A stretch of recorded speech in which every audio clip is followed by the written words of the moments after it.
Hey guys, thanks for joining Learn to Play. My name is Lance, and today we're going to take a look at a preview of a new and upcoming game called Vampire Hunters. In this game, you play a part of an elite team of vampire hunters that's sent into a building to eradicate the vampires in that building, and you must do it in a certain amount of turns. So the game itself is a 2 to 4 player game that takes roughly an hour to 2 hours to play, depending upon the scenario that you choose.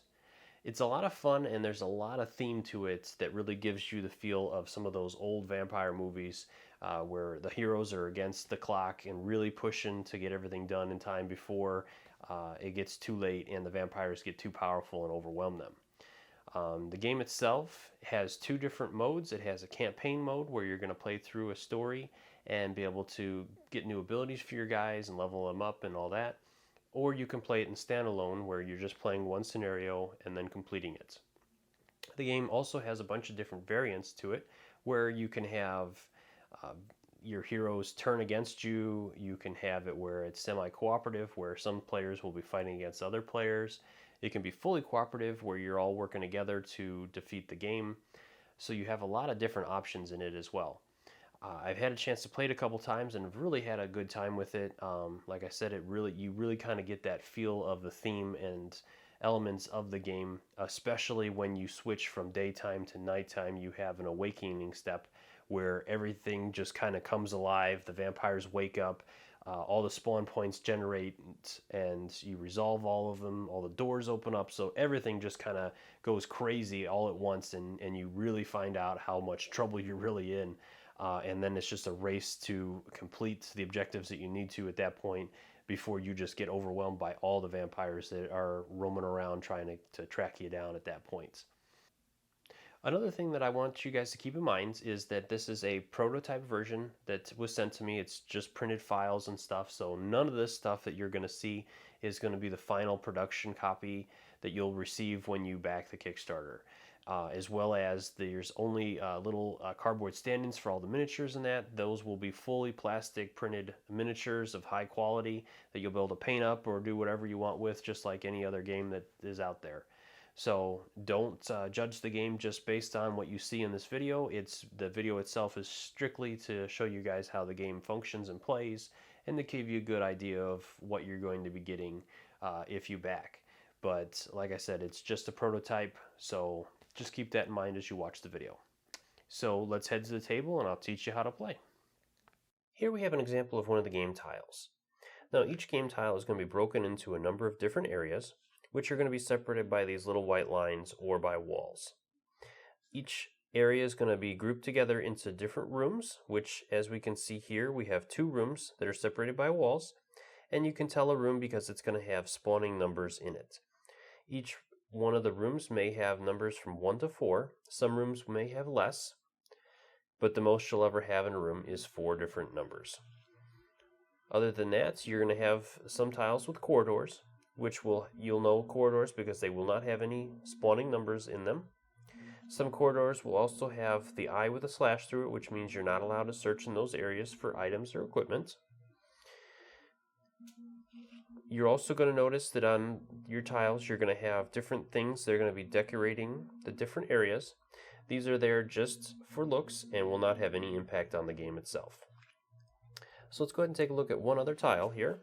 So with this one, we have the walls that are separating the different rooms, and as you can see, like this room has all 4 spawning numbers in it, and then this one is separated by a bunch of different areas. So as you can see, some rooms are going to be smaller and some rooms are going to be bigger. Here are the 4 base hunters that are included in the game. So let's go ahead and take a look at the breakdown of their cards. So each hunter is going to have health that is going to be listed at the top of their card, and then they'll have the artwork for their character along with their name, their 3 attributes, and the number of dice that they'll throw if they need to test for each one of those. And then finally, each hero will have their own special ability that's going to be listed at the bottom of their card. Each hunter is also going to have their own basic equipment.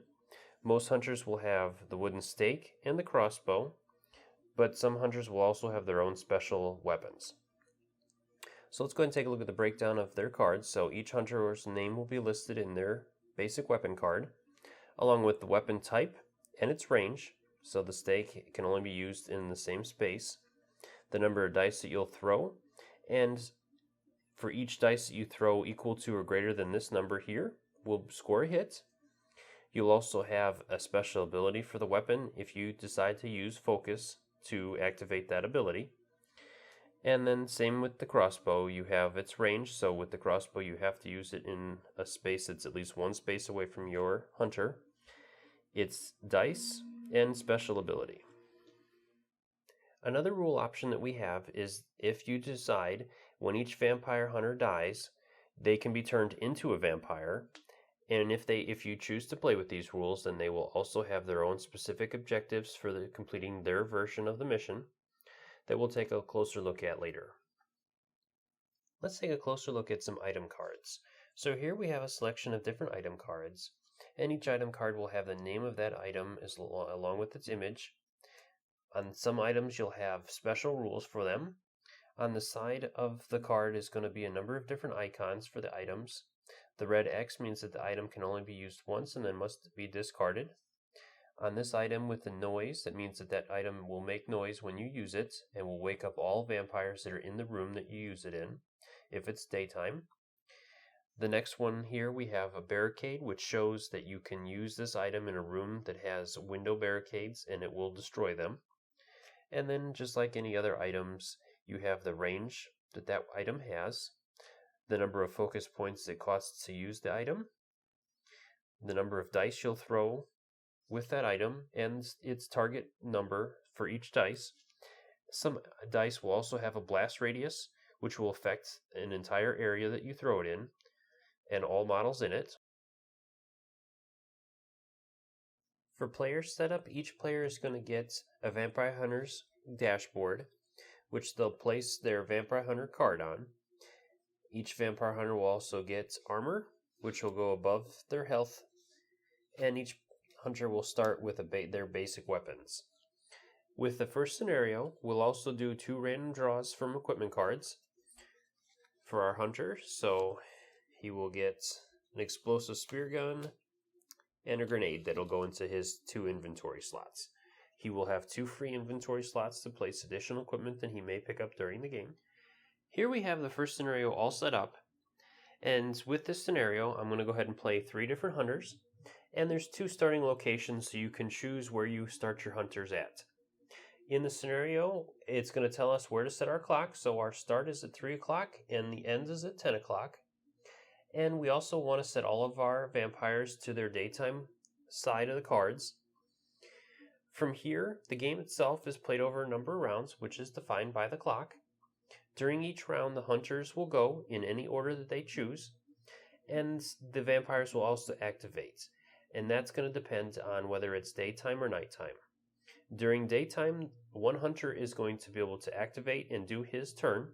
At the end of his turn, then he will resolve 1 daytime activation card.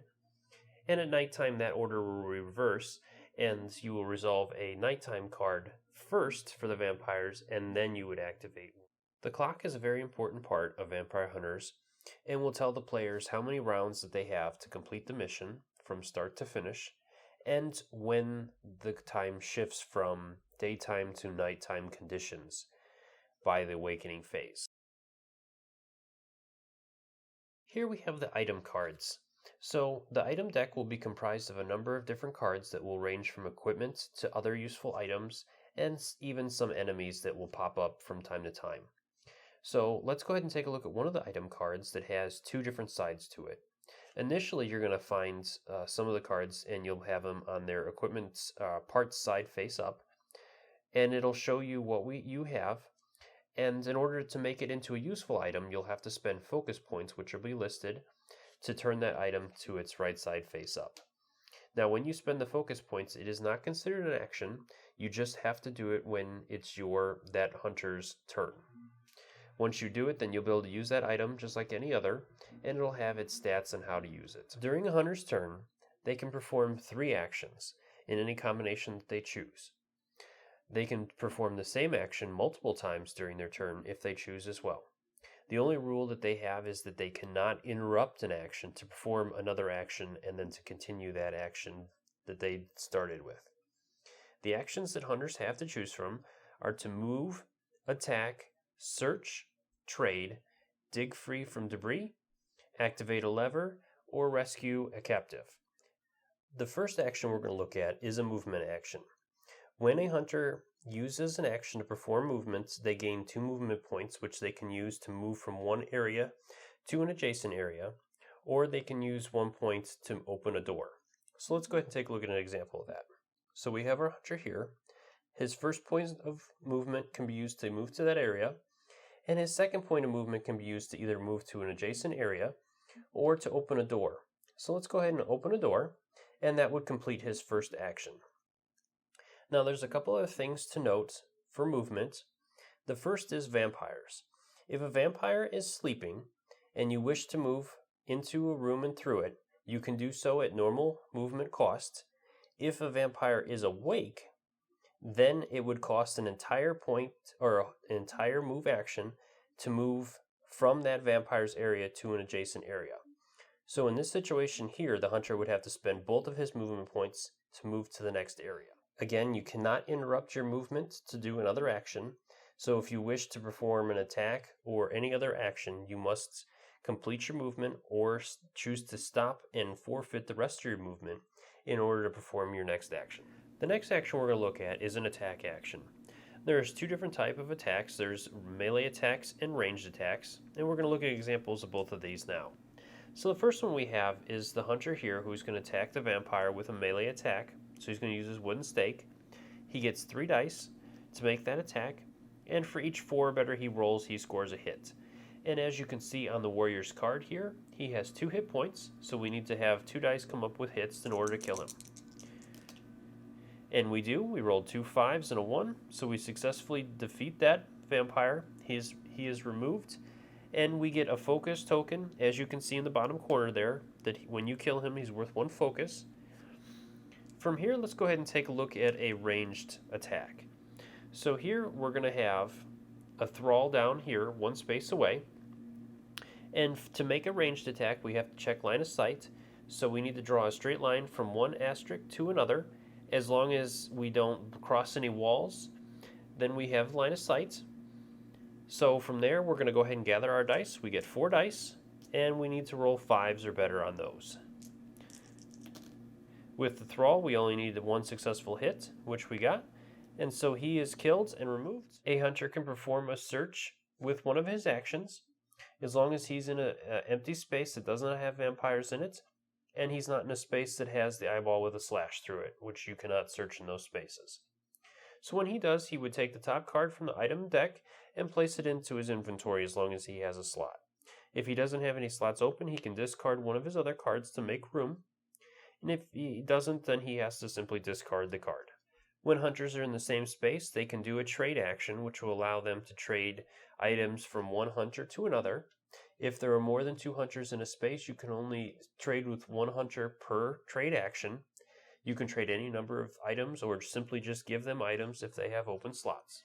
If a hunter gets stuck in debris, they can spend one of their actions to free themselves from it, or another hunter that has actions can also spend an action to free a hunter from debris. If the hunter is in the same space as a lever, they can spend one of their actions to flip that lever over and activate it. And if a hunter is in the same space as captives, they can spend one of their actions to free those captives. So now that we've looked at a hunter's actions, let's go ahead and take a look at some of the tokens that they're going to interact with on the map. So the first one we're going to look at is the access tunnel, which will allow hunters and vampires to move around the map more quickly. When a hunter moves onto an access tunnel, they will enter the tunnel in the in section, and they will move through the tunnel with their action point or their movement points to move out of the tunnel, and they can move to any other access point on the map. The next token we're going to look at are the crates, which will help protect hunters from vampire attacks in the same area. So when a hunter and a vampire are in the same area, the vampire must attack and destroy the crate first before they can attack and do damage to the hunter. The next token we have are the barricaded windows. If a hunter can do enough damage to the barricade, he will destroy it and open the window. During the daytime, the window will shine. The sunlight will shine through the window and destroy all vampires in the room. Do not discard those tokens because they will affect the room until it turns into night. So any vampire that enters that room will be destroyed from the sunlight. The last token we're going to look at is an encounter token. Encounter tokens will be resolved when a hunter moves into a room, and they will interrupt a hunter's turn. So let's go ahead and take a look at this. If we have a hunter, and he spends his first move action to move into the room, and his second move action to stop there, then his turn is interrupted because he's moved into a room that has an encounter token. So he would go ahead and resolve that now before he can do any of his other actions. And each encounter token will have a number of bars that will list different things that will come from them. A lot of the times it'll be new vampires, but sometimes you'll find levers or different things. Each section is going to be scaled based on the number of hunters that are playing the game. So if there's 2 hunters playing, then you will resolve all green level bars. If there's 3 hunters playing, then it's all yellow level bars. And if 4 hunters are playing, then it's all the red as well. So let's go ahead and move right on down. So the first thing listed on the encounter is a lever. And it says that you're going to place it in spawn zone 3, which is over here. The number is always related to where it's going to be spawned and not the number of figures or items that are spawned. You're always spawning just 1 item per bar. After that, we have a warrior at area 1. And finally, a thrall at area 4. Because we are playing a 3-player game, so all of them have yellow, so we will spawn 1 of each. Once the spawning is complete, keep in mind that during the daytime, all the vampires are going to be sleeping, so we can turn them to their sides. And then we can remove the encounter token. From here, our hunter is able to pick up his turn and perform any other actions that he has. Here we have some of the enemies that you'll be facing in Vampire Hunters. So each enemy is going to have the name of that enemy on their card, as well as the number of hit points that they have, the range of the attack that they have, and their initiative. When they attack, the number of dice that they're going to throw, and again the number that they have to roll equal to or greater than on each one of those dice to score a hit against the Vampire Hunter. Each enemy is going to have an area for their special abilities, and then if you destroy them, how many focus points you'll get for killing them. Now also you're going to notice that each enemy is going to have a background with a color on it. So with the enemies that we're looking at now, we have the yellow background, which are your daytime enemies. And then on the back of each card will be the blue side, which is going to be the nighttime version of that enemy. And you'll notice that some of them will have new special abilities that will open up for them. And some of their stats may change as well. There are 2 different types of vampire activation cards. As you can see here, we have the nighttime activation cards and the daytime activation cards. Now each activation card is going to be broken down into a number of different sections. Most cards will have 4 different sections, and then as you can see here on the nighttime card, some sections will not always be filled in with instructions. And you simply just start at the top of the card and work your way down through each one of the cards. And we'll take a look at how these cards function a little bit later. Now that we've covered a hunter's activation and gotten to see how some of the tokens work in the game, now let's go ahead and see what the vampire's activation looks like. So during the day, after each hunter is activated, you will draw an daytime activation card for the vampires and resolve it. So with it being day still, we draw a daytime activation card. And starting at the top of the card and working our way down, we'll complete each section. So the top section says a warrior swoops down from the ceiling, place a warrior in your area, and wake up all vampires in this room. So we place a warrior, and then all the vampires in the room wake up. From there, then all stalking vampires up to 1 area away will move to your area. So any vampires that would be in this area or this area that are not engaged with other hunters would move into my area. And that's what this symbol is here. There's a green symbol and a red symbol. Red symbols would be engaged with other vampire hunters. After that, then we have that all vampires in your area will attack you. So with our vampire, as you can see on his card, he gets 3 dice, and if he rolls any 5s or 6s, he scores a hit against me. So he did roll 1 hit, and so if we come over to our hunter's card, he still has armor on, So it says he ignores all hits, and then you would flip the armor over. The armor will protect him one more time, and all hits will be ignored, and then he would discard this. So after that second attack, a third attack and beyond will just score hits directly against his health. And then the last thing on the card is it says that stalking vampires 3 areas or better away will move 2 areas towards the nearest hunter. So what this means is that any vampires on the map that are awake that are 3 areas or further away will move 2 areas towards any vampire hunter that they're close to. Here we have some of the Eldar vampires that will be included in the game. Some of these guys you'll be facing throughout scenarios, and some of them will also be end bosses. They have the same breakdown of their card, so their name and their stat lines, special abilities. One of the things that will separate them from other enemies is that when they are awake, when you perform an attack against them, you must draw an influence card and resolve it before you can attack them. Another thing with them is that you'll notice that in the backgrounds of the card, they have a different color because their cards will not change whether it is daytime or nighttime. Elder influence cards will be drawn each time a hunter decides to attack an Elder vampire, and so each one of these cards will have a test that the hunter will need to complete before he can perform his attack. So we have the type of test and the number that you have to roll at least 1 dice equal to or higher than. If you pass the test, you have no effect and you can complete your attack as normal. If you fail a test, what kind of conditions and effects that will have on you. Attacks against Elder vampires work a little bit differently. So let's go ahead and take a look at an example of that now. So we have our vampire hunter here who wishes to attack an Elder. So the first thing he does is chooses a weapon that he wishes to attack with. So we're going to go ahead and use the crossbow since we have a range on him.